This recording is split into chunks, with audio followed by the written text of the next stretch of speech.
की भक्ति और शक्ति के लिए जाना जाता है, लेकिन ऐसा लग रहा है कि मौजूदा दौर में सियासी शक्ति को बढ़ाने के लिए राम नाम की लूट बची है। चर्चा है कि अपनी अगली भारत जोड़ो यात्रा के दौरान राहुल गांधी अयोध्या में रामलला के दर्शन के लिए जा सकते हैं। हालांकि बीजेपी बार बार यह आरोप लगाती रही है कि कांग्रेस ने राम मंदिर की राह में हमेशा रोड़े अटकाने का काम ही किया है। वैसे यह भी दिलचस्प है कि 2017 के उत्तर प्रदेश चुनाव से पहले राहुल गांधी किसान यात्रा पर थे और खाट सभा करते हुए वो अयोध्या भी पहुंचे थे, लेकिन उन्होंने रामलला के दर्शन नहीं किए। सिर्फ राहुल ही नहीं, 2019 में के लोकसभा चुनाव से पहले प्रियंका वाड्रा भी अयोध्या पहुंची थी, लेकिन हनुमानगढ़ी से आगे नहीं बढ़ी और रामलला के दर्शन किए बगैर वापस लौट आई।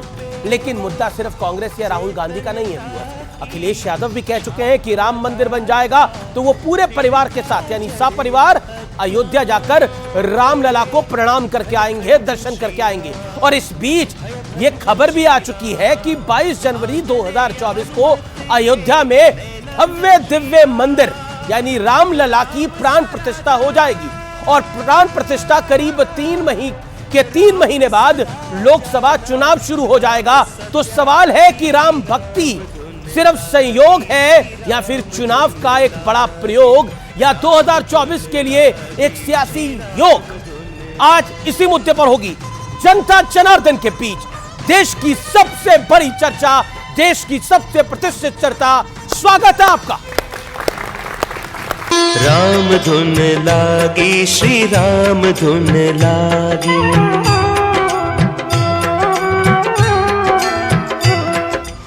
भगवान राम, उनके बाल स्वरूप का रामलला का मंदिर अयोध्या में बनने जा रहा है। अपने मंदिर में रामलला प्रवेश करने वाले हैं। अगर मोहनराव भागवत जी इंडिया की बात करें तो उनकी बात राष्ट्रहित की नहीं है। 2024 से पहले 2023 के सेमीफाइनल वाला बिगुल बच चुका है और इस दिवाली के बाद ये साफ हो जाएगा कि देश में हवा का रुख किस ओर चल रहा है। लेकिन इससे पहले संघ प्रमुख ने आज देश के वोटर्स के लिए बहुत बड़ा संदेश दिया। दुनिया में कुछ लोग हैं, भारत में भी कुछ लोग हैं जो नहीं चाहते कि भारत खड़ा हो। अपनी असावधानी के कारण हम भी कभी कभी उसमें फंस जाते। समाज में कैसे विभेद पैदा करना, अलगाव और टकराव कैसे पैदा करना, मतदान के प्रचार के समय ये सारे हथकंडे फिर से अपनाए जाएंगे। उकसावे में भड़काऊ बातों से भड़ककर उकसावे में आकर नहीं करना है। लेकिन संघ प्रमुख की बात इंडी गठबंधन को बिल्कुल रास नहीं आई। विभिन्न विचार के लोग अगर इंडिया ग्रुप में आए हैं और वो तानाशाही के खिलाफ लड़ने की बात करते हैं तो मोहनराव भागवत जी ने इंडिया का समर्थन करना चाहिए। भी आसुरी ताकतें हैं आदरणीय मोहन जी भागवत, वो आज की डेट में सभी कहीं ना कहीं किसी न किसी रूप में आपके साथ खड़ी नजर आती हैं।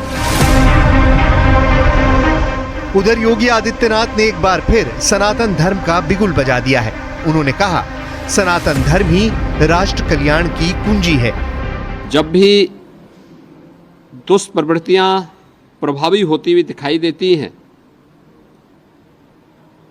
सनातन धर्म ने हमेशा उस दुष्प्रवृत्ति को चुनौती के रूप में स्वीकार किया और उसका सामना करते हुए मानवता के कल्याण का मार्ग भी प्रशस्त किया है। एक तरफ स्वामी प्रसाद मौर्य जैसे नेता हैं जो खुलकर राम नाम के खिलाफ बोलते हैं, दूसरी ओर कुछ ऐसी पार्टियां भी हैं जिनकी छवि कट्टर हिंदुत्ववादी की थी, लेकिन अब वो कथित सेक्युलर हो गई हैं। तीसरा खेमा उस पार्टी का है जिसकी नींव राम नाम से पड़ी और बीते 10 साल से राम नाम जपते हुए देश में सरकार भी चला रही है। सवाल यह है कि प्रभु श्री राम इस बार इन 3 खेमों में से किसकी मुराद पूरी करेंगे। अक्सर कहते हैं व्यूअर्स, राम से बड़ा राम का नाम। और क्या राम नाम पर 2024 की सियासी धुरी घूम रही है? मेरे साथ बात करने के लिए कौन कौन है? जोरदार तालियों के साथ अभिनंदन करिए डॉक्टर सुधांशु त्रिवेदी का, member of parliament Bharatiya Janata party के प्रवक्ता। जोरदार तालियों से अभिनंदन करिए संजय गुप्ता का, शिवसेना उद्धव ठाकरे गुट के नेता हैं, उनका अभिनंदन है। मेरे साथ शादाब चौहान है पीस पार्टी के, उनका अभिनंदन है। मेरे साथ तस्लीम रहमानी है, मेंबर ऑफ पार्लियामेंट का चुनाव लड़ चुके हैं, देश के जाने माने राजनीतिक विश्लेषक हैं, आपका भी अभिनंदन है। तो जोरदार तालियों से जनता जनार्दन आपका अभिनंदन है। चलिए इस चर्चा की शुरुआत करते हैं। शुरुआत 50 सेकंड की आपसे करते हैं। सुधांशु त्रिवेदी कहते हैं राम से बड़ा राम का नाम, और कबीर दास जी का मशहूर दुआ है, राम नाम की लूट है, लूट सके तो लूट। ये तो भक्ति के लिए कहा जाता है, लेकिन सियासी शक्ति के लिए भी राम का नाम बड़ा प्रयोग होता है, और बीजेपी तो 1990 से करती आ रही है। चाहे वो एलके आडवाणी का रथ हो, चाहे वो अब 2024 की जब रणभेरी बजेगी तो रामलला विराजमान होंगे प्राण प्रतिष्ठा के साथ। देखिए, भगवान राम के लिए तो कहा गया है कि बैर न कर काहू संग कोई, राम प्रताप विषमता कोई। किसी के साथ कोई बैर का सवाल ही नहीं है। अरे भाई, मैं आपको बताना चाहता हूं कि ये इराक और सीरिया के बॉर्डर पर जो कुर्दिस्तान का इलाका है ना, उसके अंदर केव्स में सुमई प्रोविंस है, जिसके अंदर की केव्स में बाकायदा एक भारतीय राजा बना है, मुकुट और धोती पहने हुए, उसके सामने एक बंदर बना है ऐसे बैठे हुए सामने। तो ये बताने की जरूरत नहीं है कि भगवान राम और भगवान हनुमान जी हैं। और आपको बताएं, इजिप्ट में जो फैराहो राजा पाए जाते हैं, सब बच्चों से कहूंगा जाके चेक कर लीजिएगा, फैराहो डायनेस्टी के पहले राजा का नाम क्या है? Ramsay, RMSES। तो राम तो बहुत हरिव्यापक सर्वत्र समान रूप से है, परंतु जो आपने राजनीति की बात की उसका भी जवाब देना चाहता हूं। अब क्या करेंगे? माफ करिए, आपके 50 सेकंड में टोक रहा हूं। क्या करेंगे? राहुल जी भी अयोध्या से ही अपनी यात्रा शुरू कर सकते हैं। अखिलेश जी भी कह रहे हैं कि रामलला हम आएंगे और परिवार सहित आएंगे। देखिए, मैं बहुत प्रसन्नता व्यक्त करता हूं, ये दोनों उन पार्टियों के प्रतिनिधि हैं। श्री राहुल गांधी जी, जिनकी पार्टी कांग्रेस के तत्कालीन प्रधानमंत्री PV नरसिम्हा राव ने कहा था कि हम तथाकथित बाबरी मस्जिद दोबारा तामील करवाएंगे, और अखिलेश यादव जी के पिताजी और पूर्व मुख्यमंत्री मुलायम सिंह ने कहा था। अब अगर दोनों कह रहे हैं राम के पास आएंगे, तो इसके लिए भी दोहा है, तुलसी अपने राम को रीझ भजे चाहे खींच, खेत पड़े पर जामी है उल्टा सुल्टा बीज। तो खींच के भी भजो तो कोई बात नहीं है। पर मैं एक राजनीतिक बात बता देना चाहता हूं। एक दौर था परिंदा पर नहीं मार पाएगा, एक दौर था कि गोलियां चलवा दी गईं, एक दौर था कि जब हमारी 93 में सरकार नहीं बनी तो उन्होंने कहा था सपा बसपा मिलकर एक हो गए थे, मिले मुलायम काशीराम, हवा में उड़ गए जय श्री राम। और उस समय हमारी एक नेत्री ने कहा था ये केवल इसलिए दिख रहा है कि शक्ति और एकता में कमी है, जिस दिन एकता और शक्ति वास्तविक दिखेगी उस दिन जो कहते हैं मिले मुलायम काशीराम, हवा में उड़ गए जय श्री राम, उस दिन नारा आएगा कि क्या मुलायम क्या काशीराम, सारे बोलेंगे जय श्री राम। और आज देखो वो दिखाई पड़ने लगा। जी तस्लीम रहमानी, आप सेकुलर पॉलिटिक्स के इस देश के अंदर बड़े वरिष्ठ प्रोदा हैं, और मैं ये बात बड़ी साफगोई से आपसे पूछता हूं, सबको राम धुन सुनाई दे रही है, क्या सुन सुन सुन राम की धुन आपको भी सुनाई दे रही है?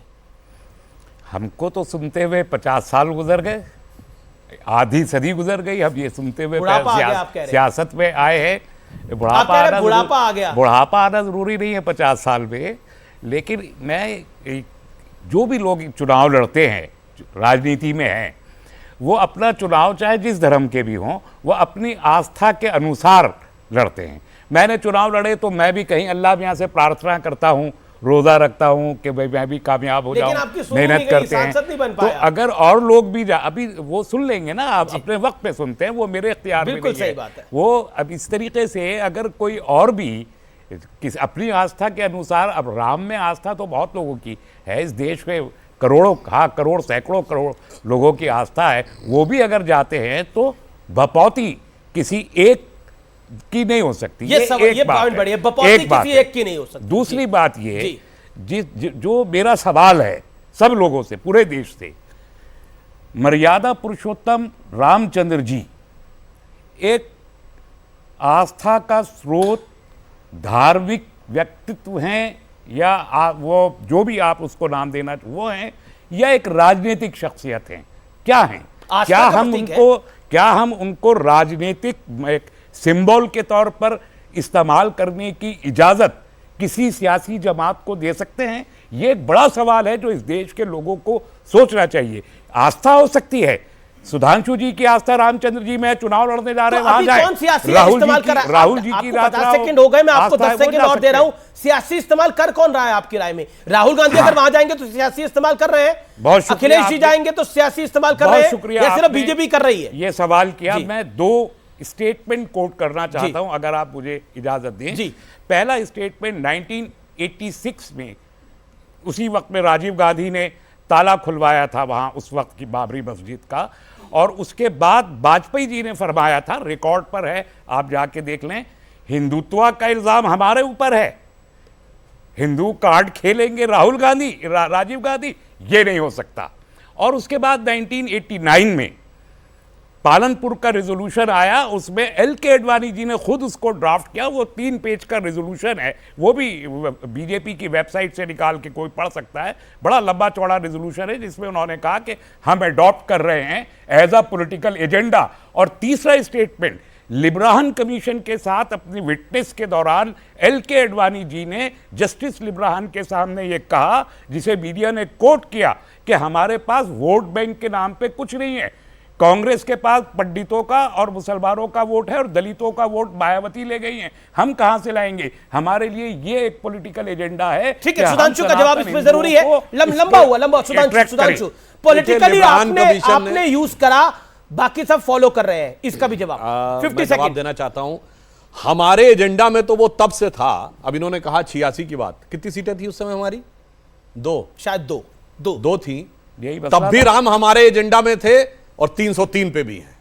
जिस समय हम शुरू हुए थे जनसंघ के रूप में 1951 से आज तक थे। राम हमारे लिए राजनीतिक मुद्दा नहीं है मान्यवर, चुनाव की तो बात ही छोड़ दीजिए। राम इस देश की संस्कृति, इस देश की पहचान के प्रतीक हैं और मैं कहूंगा मानवता की पहचान के प्रतीक है। इसलिए राजनीति के साथ कौन जोड़ता है, मैं उसका जवाब देना चाहता हूं।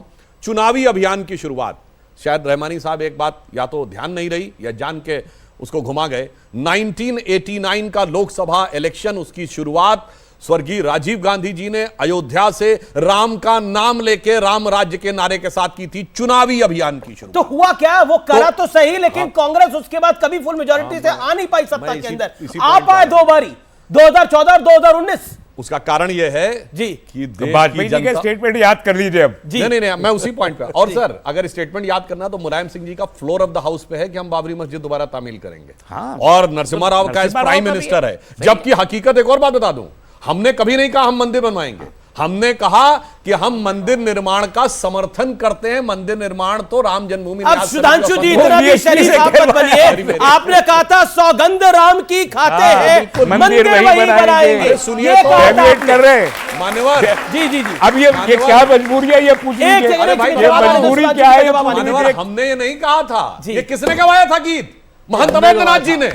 वो राम जन्मभूमि न्यास समिति के अध्यक्ष थे। और आगे उससे पहले क्या बोला था? जन जन के मन में राम रमे और प्राण प्राण में सीता है, हर हृदय की धड़कन रामायण पग पग पर बनी पुनीता है। इसलिए नरनाहर श्री पुरुषोत्तम का हम मंदिर भव्य बनाएंगे, सौगंध राम की खाते हैं, मंदिर वही बनाएंगे। तो मैं इसलिए कह रहा हूं